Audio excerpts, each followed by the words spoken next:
রবিবার দিন দুপুরে এরকম যদি লাল লাল খাসির মাংসের ঝোল আর ভাত থাকে তাহলে তো ব্যাপারটা জমে যায়। তাই আজ আমি তোমাদের সঙ্গে আবারও একটি নতুন রেসিপি নিয়ে চলে এসেছি, এটির নাম মাটন কষা। তাহলে চলো শুরু করি। প্রথমেই আমি এখানে 1 কেজি মাটন নিয়ে নিয়েছি। এবার মাটনটাকে ম্যারিনেট করে নেব। প্রথমেই দিয়ে দিচ্ছি আদা রসুন বাটা, তারপর দিচ্ছি স্বাদ মতন নুন আর স্বাদ মতন হলুদ গুঁড়ো। এরপরে দিচ্ছি কাশ্মীরি রেড চিলি পাউডার। তোমরা যদি ঝালের জন্য এমনি লাল লঙ্কার গুঁড়ো ব্যবহার করতে পারো, কিন্তু আমি এখানে কাশ্মীরি রেড চিলি ব্যবহার করেছি। তারপরে দিয়ে দিচ্ছি টক দই। এরপরে ভালো করে মাটনটাকে মাখতে হবে। আচ্ছা, আমি এখানে জিরের গুঁড়ো আর ধনের গুঁড়ো এখনই অ্যাড করছি না, সেটা পরে কিভাবে অ্যাড করছি সেটাও আমি তোমাদের দেখাবো। এটাকে প্রথমে একটু ভালো করে মেখে, আচ্ছা আমি সর্ষের তেলটা দিতে ভুলে গেছিলাম। সর্ষের তেলটা দিয়ে আবারও বেশ ভালোভাবে এটাকে মেখে প্রায় 2 ঘন্টা মতন রেখে দিতে হবে।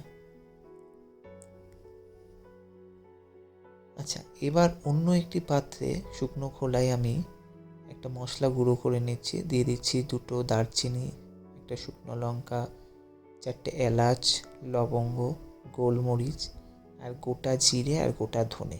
আমি এইখানে ব্যবহার করছি বলে জিরে আর ধনেটা আমি ওখানে ব্যবহার করিনি। আচ্ছা, এটাকে ভালো করে আমি শুকনো খোলায় ভেজে গুঁড়ো করে নেব। এবার অন্য একটি পাত্রে সর্ষের তেল গরম করে তাতে দিয়ে দিচ্ছি টুকরো করে কেটে রাখা আলু। খাসির মাংসে বড় বড় ধামসা আলু না হলে কিন্তু খাসির মাংসটা বেশ জমে না। আচ্ছা, আলুর মধ্যে দিয়ে দিচ্ছি সামান্য একটু নুন আর একটু হলুদ গুঁড়ো দিয়ে ভালো করে আলুটাকে লাল লাল করে ভেজে তুলে রাখবো। আচ্ছা, আলু আমার ভাজা হয়ে গেছে। এবার আলুগুলোকে তুলে নেব। আপনারাও রবিবার দিন দুপুরে ঠিক এরকমভাবেই মাটন যদি বাড়িতেই বানিয়ে নেন বেশ ভালো হবে। আচ্ছা, এরপরে আমি ফোড়নে দিলাম জিরে ফোড়ন, তারপরে দিচ্ছি 2টো তেজপাতা দিয়ে এটা বেশ একটু গরম হয়ে আসলেই আমি 3টে টুকরো করা পেঁয়াজ এর মধ্যে দিয়ে দিচ্ছি। এবার পেঁয়াজটাকে লাল করে ভাজতে হবে। আচ্ছা, আমার ভিডিওগুলো তোমাদের কেমন লাগছে অবশ্যই কিন্তু আমাকে কমেন্ট করে জানাবে। আর যারা আমার চ্যানেলে নতুন, এখনও সাবস্ক্রাইব করনি, তারা কিন্তু অতি অবশ্যই চ্যানেলটিকে সাবস্ক্রাইব করে দেবে। এরপরে দিচ্ছি আদা রসুন বাটা। আমি এখানে কেনা আদা রসুন ব্যবহার করেছি, তোমরা চাইলে বাড়িতেই তৈরি করে নিতে পারো। আচ্ছা, সামান্য একটু চিনি দিলাম যাতে কালারটা আসে। এরপরে দিচ্ছি টমেটো দিয়ে ভালো করে মশলাটাকে একটু কষিয়ে নেব। আচ্ছা, মশলা আমার প্রায় কষানো হয়ে এসছে। এরপরে দিচ্ছি সামান্য একটু হলুদ গুঁড়ো দিয়ে ভালো করে এটাকে কষাবো। তারপরে দিলাম হচ্ছে কাশ্মীরি রেড চিলি পাউডার, এটা কালারের জন্য, যেহেতু খাসির মাংস একটু লাল লাল না হলে বেশ জমে না। দিয়ে ভালো করে এবার মশলাটাকে কষাতে হবে।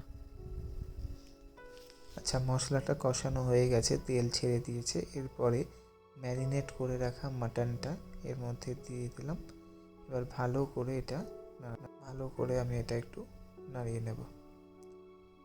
এবার ভালো করে এটা মাটনটা কষাতে হবে যাতে বেশ মশলাটাও মাটনের মধ্যে ঢুকে যায়। আচ্ছা, মাটন কষানো হয়ে গেছে। এরপরে আমি 2 কাপ মতন গরম জল এর মধ্যে অ্যাড করে দিলাম। দেখতেই পাচ্ছ বেশ লাল লাল খাসির মাংস। আচ্ছা, এবার এটাকে আমি প্রেসার কুকারের মধ্যে দিয়ে দেব। তার আগে যে ভাজা মশলাটা আমি তৈরি করেছিলাম, জিরে ধনে শুকনো লঙ্কা এবং গরম মশলা, সেটা এর মধ্যে দিয়ে ভালো করে নাড়িয়ে নিলাম। এরপরে এটাকে প্রেসার কুকারে আমি প্রথমে 2টো সিটি দেব, তারপরে আলু দিয়ে আবারও 3টে সিটি দেব। আর এর মধ্যে জল দিয়ে দিলাম যাতে বেশ মাটনটা ভালো করে সেদ্ধ হয়। আচ্ছা, 2টো সিটি দিয়ে দেওয়ার পরে আমি আলুগুলো যেগুলো ভেজে রেখেছিলাম সেগুলো এর মধ্যে দিয়ে দিচ্ছি।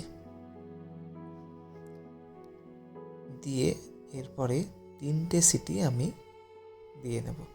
আচ্ছা, হয়ে গেছে। এবার এটাকে আবার কড়াইতে শিফট করে নিয়েছি।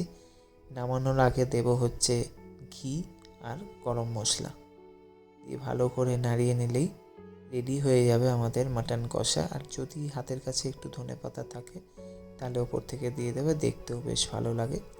তাহলে তোমরাও আর দেরি না করে রবিবার দিন এরকম করে মাটন কষা বাড়িতেই বানিয়ে নাও, আর আমাকে জানিও কিন্তু যে কেমন হয়েছে। আর আজকে এতদূর পর্যন্তই থাক, আবারও দেখা হবে পরবর্তী একটি ভিডিওতে। সবাই ভালো থাকবেন, সুস্থ থাকবেন, টাটা।